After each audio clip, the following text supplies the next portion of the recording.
If you go back in time, NAR gave when they gave it away to Realtor.com, they gave away the whole syndication thing and continue to give away money, right?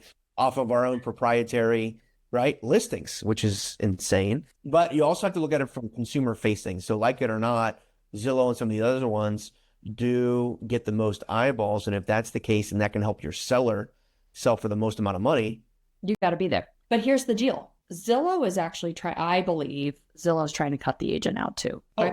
Zillow's intent is to go directly to the consumer and have them spruce up their own listing on their website. And all of this isn't in the name of marketing. It isn't in the name of real estate. It isn't in the name of any of that. It is all in the name of data and technology. They want the data. So they're going to use the consumers and the real estate agents to get the data. And I say they, I mean bigger powers that be inside our industry, whether that be Zillow, Homes.com, Compass, private equity. They're gunning for the data. Yeah. Well, and look at what all of them have done. And this is an interesting conversation. But so Zillow buying Showing Time, Loop, like all that for data, right? And then you look at what the other ones are doing. So now mortgage lenders, Rocket, others are now going into the real estate space. And so everyone's trying to create that one-stop shop, that natural honeypot where all leads come in. And like you said, of course, with technology, it's funny to me, like if you think back to Expedia, how it basically overnight got rid of travel agents from point A to point B. When you look at that and say, okay, well, what exists now?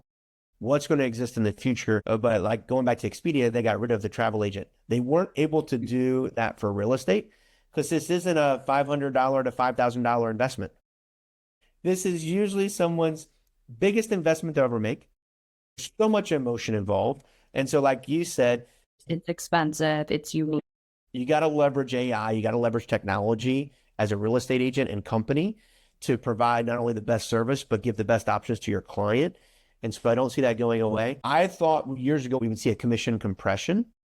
We haven't seen that either, even with the changes in lawsuit. It's an interesting thing. You know, I look at it and say, well, I'm a third generation. Do I see a fourth generation happening? I would say yes. Real estate's here. Could it take different forms? Sure, it could. I mean, I remember back in the day when my mother had, she had like 10 different facsimile machines. Now, some people listening to this don't even know what that is, but she had 10 different fax machines. She would give to her active sellers. Loan them out to our clients. We did this too. Yeah. We loaned the fax machine to our clients so I could reach them at home at night. I know. Isn't that great? I love leveraging technology where we can get away, right? We can have a vacation and still work a little bit and still have fun.